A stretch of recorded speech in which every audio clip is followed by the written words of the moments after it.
From Rixie, this is All Staff.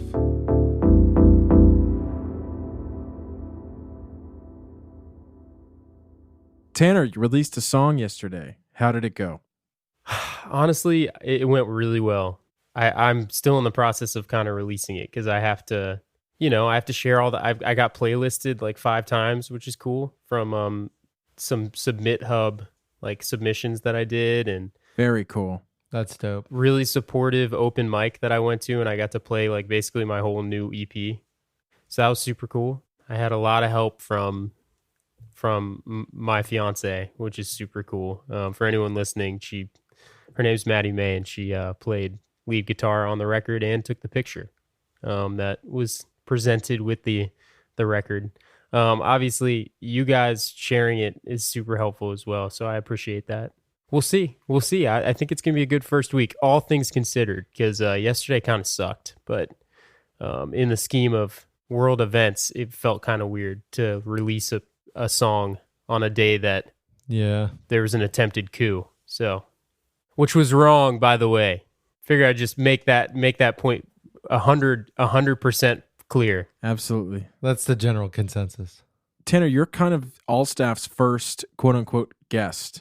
Yeah. Because, I mean, you're the first person when the show started to have a release on Rixie. And so I think it would be worth not only telling us, but also telling the listeners, a little bit about how you produced the song and how you had it mixed, and even just some backstory about it, because I think that's what this show is about. Yeah, there's a lot of mystery behind. I agree. Yeah, I agree. There's a lot of mystery behind the production that the general public don't generally know about. There's a lot of hard work that goes into it. No, dude, it's easy.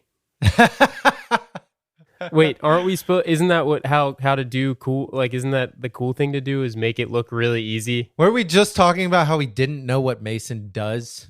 I have no idea what he does. What does he do? Mace, what do you do here? I do so many things that you guys don't even know about. So it's true. Exactly. It really is true.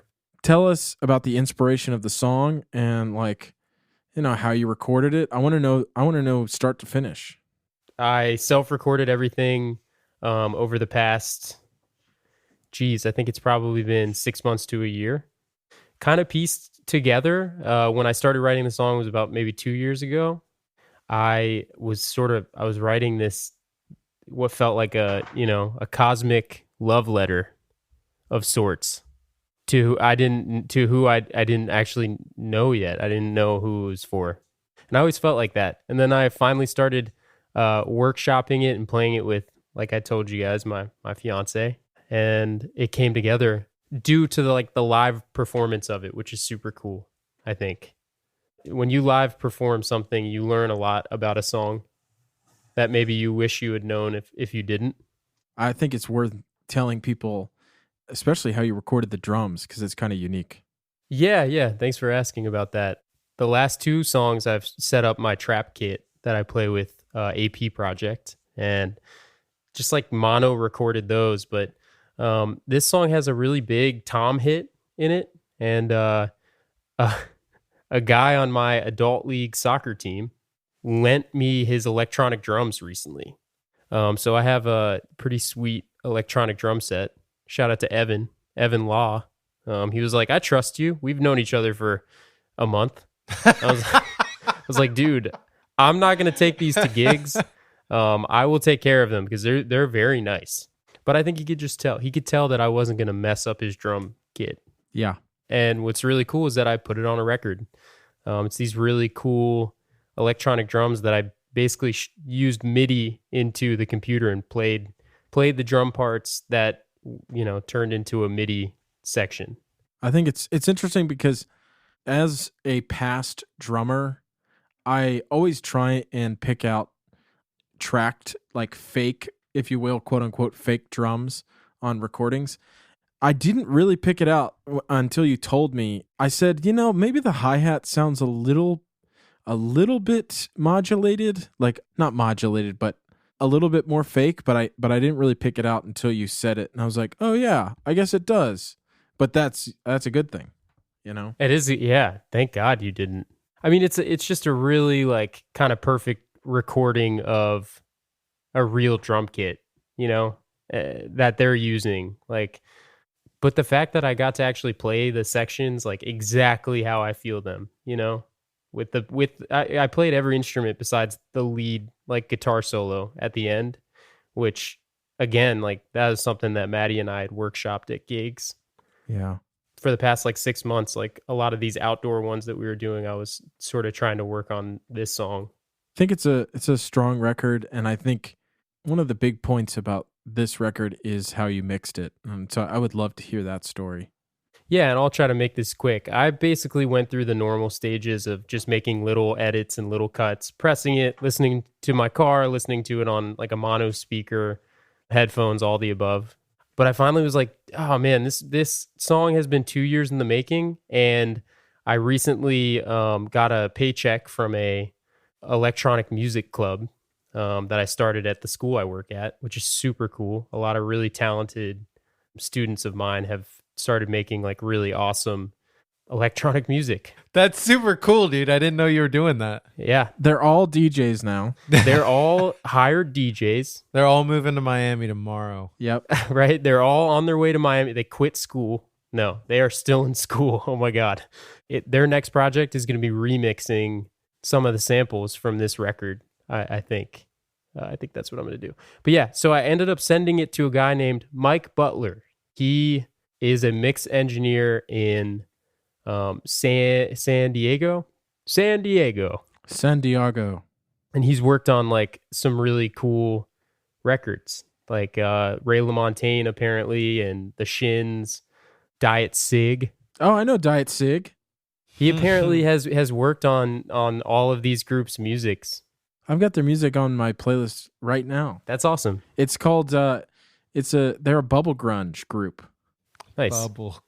Bubble grunge is like this really obscure genre, but that's really interesting. Dude, I don't even know what that means, but that sounds fun.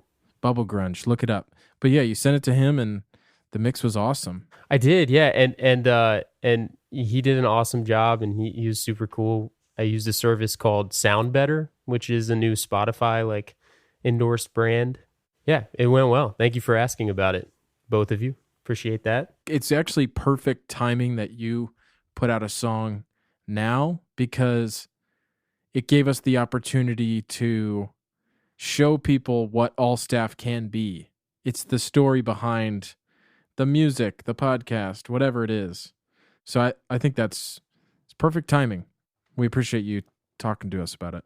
Yeah, definitely. I agree. I think All Staff has sort of the capability to show like just the inner workings of both the records that we make and the podcasts that we're doing, which, like Dan said, like kind of commented on, we don't really get to show the behind the scenes all the time. Yeah, we don't. But with all that said, it's worth noting that we're recording this the day that the first episode came out, and this episode that you're hearing now will come out a week after Tanner's song. So at the, make sure you check it out if you haven't already. And he's got a bunch of other great tunes on there as well, so give that a listen. So I have some updates for my studio that we talked about last week. Yeah. I sent you guys some photos, obviously, so you're in the know. But just to recap, if somebody decided to skip the first episode and go straight to this one, last episode we talked about the fact that I might purchase new microphones for the studio, and I can't remember what day it was. It was two or 3 days ago. I found online that Guitar Center had 2 of them at their Midlothian branch. Midlothian. So we went down to Midlothian, which is essentially Richmond. Yeah, it's a little bit of a hike. It was kind of a hike, but here's the reason why I did it. I explained that I wanted to do the show with Sean and Steve for Debuff. I spoke to them about that, and they wanted to do it. And then I realized that I didn't have enough microphones for them to both sit in. And so I was like, oh, well, I guess I'm doing it. And so Monday morning, Maddie and I went to Midlothian and picked them up. And we were there for like 8 minutes and drove all the way back. And it was a long drive. But that's awesome that you got them. Worth it. Hey, those are quality. They sound so good. They sound so good. I can't wait to hear the first episode of. I know. Yeah, I'm excited to hear that too. Honestly, I listened back today to the discussion that you had with Steve about the PS5 user interface, and I mean that was enjoyable. I mean, I enjoyed listening about it. I learned a lot about the PlayStation and all of its features and stuff like that. I thought that was really cool. I completely agree. It was such a good time. Yeah, and it was really simple. And I was in Alexandria, and he was back home. Oh, you guys did it remotely. We did that remotely. I thought so. You had mentioned in the beginning. Yeah, and so I was like, man, this is so much fun. Why don't we do this more often? And so I spoke to them about it, I think like Friday or Thursday of last week, and they both agreed that they wanted to do it. And so Monday nights are our recording times. That's awesome. So it's kind of like All Staff where we record a week in advance. And the first episode was a ton of fun. And we, it's really funny. We were going to add a soundboard to the show. Damn. Like sound effects. That's going to be awesome. Yeah, like a MIDI. Dude, I'm so excited for that. That's going to be really funny. I'm showing them on the screen that I have a soundboard app for those listening. Can we get a demo? Can we get a demo on this podcast? Let's see, what's a funny one that I could show you guys? How about some LPC? What are you trying to say? Yeah. What are you trying to say? You guys snorting smoke up there? Because I don't know what you're talking about. Y'all snorting smoke up there? Yeah, that's great. There's a mod. I forget what it's called, but I'll ask my buddy about it. But it actually modulates the mic itself to be a soundboard. Oh, that's cool. That's really cool. Yeah. Yeah. How does that? So basically you push trigger buttons and they would either trigger a device or trigger an effect for your mic to basically be undergone. That's pretty cool. We talked about getting a Stream Deck. Yeah. But Stream Decks are pretty nice. They're nice, but they're a little expensive. They are super expensive. It's because of the popularity of them. Elgato, I mean, they've got it nailed. It's a really good piece of technology. It's like the big one's like $150, and it's like I got this soundboard app for like $2 on my phone. So, but the first episode, like I said, was a ton of fun. We were all laughing and having a good time, and I felt really good about the direction of the company last week because we had All Staff the first episode, we had Debuff with the new setup, and it was euphoric. Yeah. This is exactly what I want to do is not only bolster the amount of content that we have, but change it up a little bit, you know? Yeah. And because I think there's so much more potential in things like what we're doing now is this discussion. Yeah. Yeah. You know? Yeah. I agree with that. Very happy with that. So we got the mics. Debuff is on its way. When's that come out? Debuff comes out on Monday. Okay, so the new and improved Debuff. Steve was getting good at his reporting, though. He was fire. He did a great job. Dude, he was getting real good, dude. Steve has a great broadcast voice. He was great. But the thing is that he had to do a ton of research every week. I almost wish we had YouTube videos of him sitting behind a desk looking at a camera reading this stuff. That'd be pretty great. If we could do like the full newsroom, but just for gaming, that'd be great. That would be absolutely great. But he was telling me, you know, it is a lot of work for me, and he has to do a lot of research. And I was like, well, dude, let's make it easier for you. Yeah, let's do me. Let's do Sean. Let's make it about gaming, but let's also make it about the internet and just like things that we watch and things that we like. And he seems really happy with it. And if you're listening to this now, All Staff, the day it comes out, which will be the 15th, the first episode of the new Debuff will be available. So please go check that out. I was hoping that it was out today. I know. And I looked on there and I was like, it's still the holiday one. But I'm still excited. I was excited for it. Yeah, the new episode comes out January 11th. But if you're listening to this now, it is available. Yeah, I'm excited to hear what you guys make. You're all really funny, and obviously you're going to find good stuff on the on the internet and about games, which, you know, I'm sort of less into. But we talked about the fact that Adobe Flash just went away. Don't give it all away. I'm just giving you a piece. We talked about some YouTube channels. We talked about some gaming. So Go listen. I was mulling around a show idea recently. I have a bunch of friends who I play games with, obviously, but a couple of them I've known for most of my life. And some of the conversations we have are just absolutely ridiculous and hilarious. And, it wouldn't necessarily have a central theme, but it would just be, us three just sitting together and bringing in some of our other friends to just talk and chat about like whatever's going on and I was thinking we could call it a couple of buds. Couple of buds. Which Yeah, man. which I thought was pretty cool. That sounds great, dude. I brought it up to my buddy Christian, and he seemed receptive, but he just doesn't know anything about recording and things like that. So I'd have to help him kind of figure that side of things out. But we could do it in a way to where he could only get like a $99 USB mic and plug it in, and we could use Soundtrap or something like that. And it would make it super simple, especially because we could all record at the same time, essentially, on the same file and then sync it together. So, Oh, yeah, that would be interesting. yeah, I'm interested to test that out too. But I mean, I got to talk to my other buddy Damon and see if he has the equipment or the ability to get the equipment. Or maybe I can help him. I mean, Honestly, I feel like also a proving ground for that too, right? This is like kind of, yeah, true. If we could create good content. yeah. And I mean, my buddy Christian, his cousin Jim, makes YouTube videos. Nice. He edits them just like gaming videos, and they're pretty good. He makes great content. His YouTube handle is Step Leader. Videos are hilarious. Nice. Most recently put one out for a game called Generation Zero, I think it's called, and the video is called Generation Buds. And it's hilarious. Generation Buds. just check it out. But Are you in the video? No, I'm not. Okay. But I do game with him sometimes. But yeah, no, it's him and two of his cousins, Christian, two of his cousins. That's cool, dude. I think that's a great idea. If you can figure that out, like... Yeah. I want to figure out the logistics for it and help them figure out how to easily be able to record. I got this Chromebook today, not just for these meetings, but just like to have. And I was looking at Soundtrap, and the free account actually has unlimited projects now.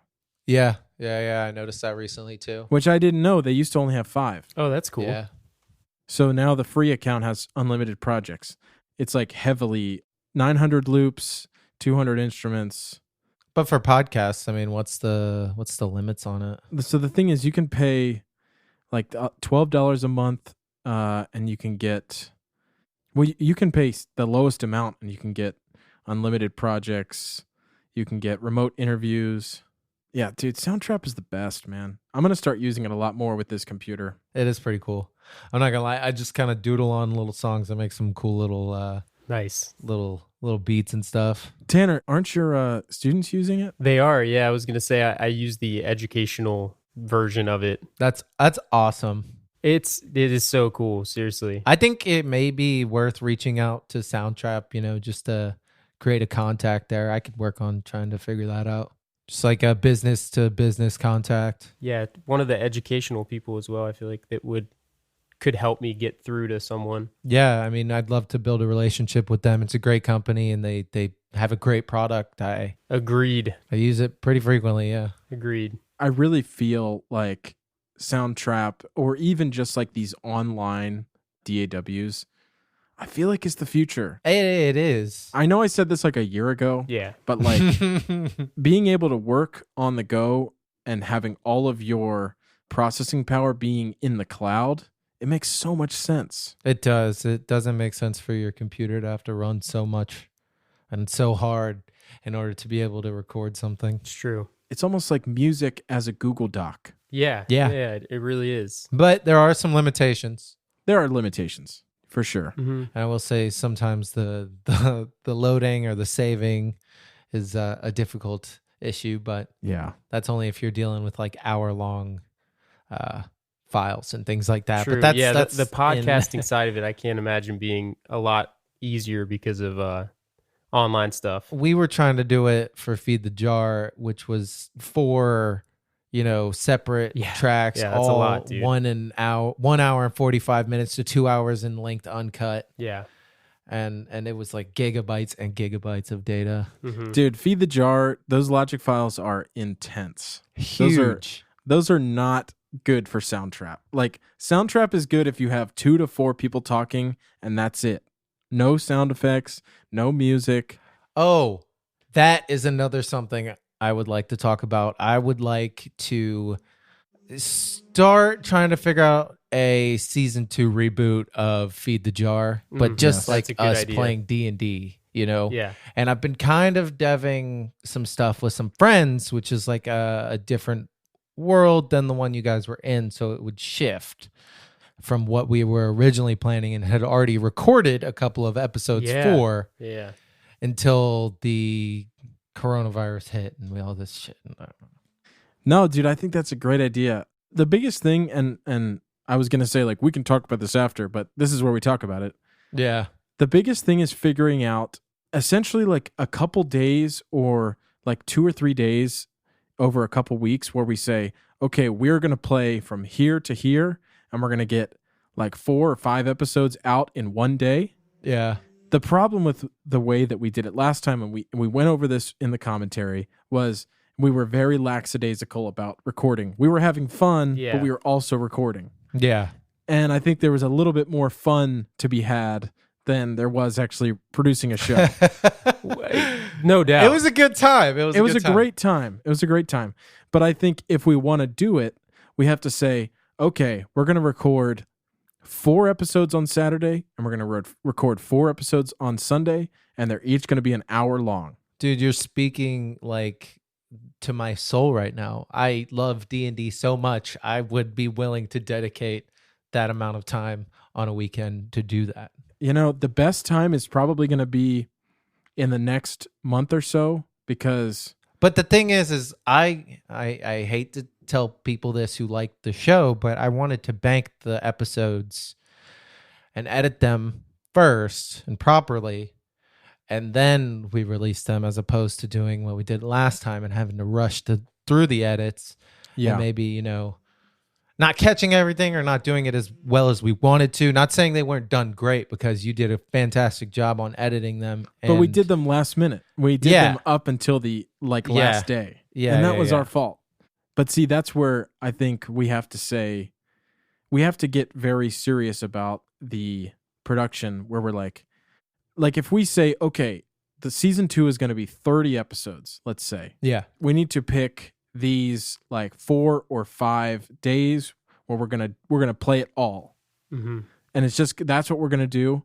We'll spend the next however many months it takes editing the episodes, and then we'll put it out. Yeah, but if we do it that way too, we can record multiple seasons in like each month, like one season 1 month and then another season another month. And it's just like us just recording that campaign and how we're going through it. But, I can't set an episode limit on them, because it's kind of interesting how D&D works, is because it's pre-production without the pre-production. Yeah. So it's a story without you having to create that necessary plot line. It's a user created plot line, kind of, with the general direction. Yeah. I wonder how we could do it. I wonder if we said, I mean, we could do it how we're doing it right now. we need a cliffhanger. Well, I'm saying as far as picking the seasons, we need a cliffhanger for season 3. Yeah. We can mark and do things like that, And I can plan episodes. Like, it all just depends on how involved you guys get with the game, though, too. It's true. Yeah. Because the more involved you get with the game, the more intense, the more invested the story is. And, the more tragic it is if your character dies. Yeah. Or triumph. Which could happen. It Exactly. definitely could. Absolutely It could always happen. What It happens always then is the question. Then you create a new character and they meet you along the way. Okay, yeah. And we just continue. It could going be on. it could be a rolling thing. I almost feel like, just like this podcast, if we really did it well. Or you could try to bring somebody back to life. That's a good point. You're saying instead of episode, or instead of seasons, Yeah. you want to do episodic just in perpetuity. I feel like that would be, We could do that. again, this is such a proving ground podcast, in that, if we do it every week, we're going to develop like sort of how easy it is for us to do, We just have to, we really have to, we have to schedule the day. Like just once every, like 1 hour a week. 1 hour turns into 4 hours when we're together, but maybe not through a Zoom call. Yeah. No, you're absolutely right. And then that'll make me plan out those 1 hour sessions with, a cliffhanger at the end. So I'll be like, at the end, this is going to happen. But you guys won't know what's going to happen. That's a good point. We definitely wouldn't. I hadn't thought about it that way. But it also depends on where you guys are in the story, how you move along in it. So, but I could also just throw curveballs at you. Yeah, the biggest thing is figuring out how we can edit it within the week deadline.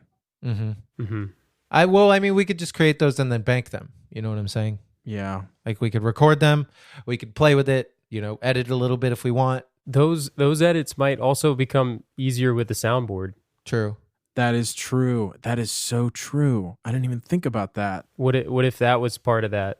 There are a lot of podcasts that do actual recording, weekly and edit weekly. Well, that's what I'm saying. We need to figure out who's going to take that on, because right now, to be honest with you, I don't think I could add that to my workload. Yeah, I know exactly. And I don't think that any of us could. So that's why I was saying that because that's such a big show. Or I could work on it and while it's banked for a little while and try to get that skill up to where the point where we can release on a weekly basis. It'd be a good practicing time for me too. It absolutely would. Dan, I just really want you to have a soundboard. I'm not gonna lie. I know. I want one too. Now that I said that, I'm like, I can't even like think of the show the same way. And you know what? I do have Elsys Vortex keytar that does have a 8-button MIDI on it. That would be a perfect soundboard. You could probably turn that into a soundboard. Yeah, I could actually. It's got an 8-button MIDI on it though. So the whole thing's a MIDI when you think about it. All the keys can be programmed. So that's a good point. Yeah, I just have a keytar laying around. We need to keep kicking around this feed the jar idea because it was just so much fun, and I got so much good feedback from the people who did listen to it. Yeah. And they told me they enjoyed it, and they enjoyed how much fun we were having together, and they laughed at our stupid inside jokes. And just like it's just great to be able to share those sessions with people and inspire other people to play the game themselves. Yeah. And I've always been a proponent of that because it is an escape from reality, like I've told you guys before. Mm-hmm. Reality sucks, i.e. yesterday, January 6th, 7th, whatever the fuck day it was. But either way, I just want to spread the love of D&D. That's just me, man. Yeah. I feel that. That's what's up, Dan. I like that. On a different note, did you have any progress on the Bandcamp label stuff? So, guys, I have to be honest. I haven't done any of that. And I know it was funny because I was listening to the podcast today on the way home, and I was like, oh man, I'm on record saying I'm going to do all this stuff. And I was thinking about it, and I was like, wait, exactly. Now I'm going to be on record saying this, right? This is all of us, holding ourselves accountable, saying what we're going to do. Yeah. Roast me. And making sure we're going to do that. Roast me myself in a week doing like the going same thing. Forward. Wait, I have to explain myself. I do, because it's meaningful stuff. The Bandcamp thing is really meaningful, and I'm going to try to do that. I have laid off on the music side so much because of like the lack of sort of normalized like social gatherings. So really like getting in contact with some of the musicians who've done a lot of it from home is going to be really important going into this year, because I think we're still going to be in a similar place the next couple months. The way I've laid back from that communication, I feel like I just want to let people have their space. It feels like such a weird time, but I know people are making great stuff, Does that make any sense, or am I just also rambling about how I didn't do the Bandcamp? Look, you don't have to do it right now, but it is something that we want to work towards. We don't have to bring it up again. Yeah, just progress. Like did you look into it at all? I mean, I'm not like grilling you about it, bro. Like it's not like that. I'm just asking. No, I feel bad. I really do feel bad that don't feel bad. It's something that we need to do, and we all recognize we need to do it, which is why we're bringing it up in our second episode of this. It's a good point. Hopefully not the third, because I'm going to do it this week. Tanner makes a good point though. Like we don't have a lot of movement right now on new music because we can't really come together. Yeah. And so, we have to hope that people can work on things at home. But like, Yeah. I mean, I would say it's a goal that I'd like to see happen in the next 6 months, but I'm not going to be mad if you don't do it like next week, I will say, let me end that little segment with a positive. I did get to see one of the musicians who's actually recorded music and put out music with us. Ed Coddington came out to the open mic that That's great. Did he play any? He played some of his Awesome, songs, man. and That's great. I'm so glad he's playing out in public. That has to be one of the first times he's played live. he doesn't play live very often, which is super cool That's amazing. because the feel of his music live is very good in even a different way, which was cool. That's great. When we finally get to record, I've been bothering him about it, but I really, really think like a fresh look on some of his songs just in like a live setting, a fully live setting, would be so cool. So I was telling him that. I was like, dude, I know you record like stacking stuff and sort of building stuff in the box, but like a true like live performance would just be such an awesome thing. So that's what I'm hoping for as well. I think it's worth noting, check out Tanner's new song, Thank you. As Long As I'm With You, and also check out Eddie's music that he has on Rixie. With this episode concluding, I would say go over to Debuff and listen to that new Debuff sound. Yeah, I'm excited to hear that. We will talk at you guys next week. Thanks, guys. Peace. Peace.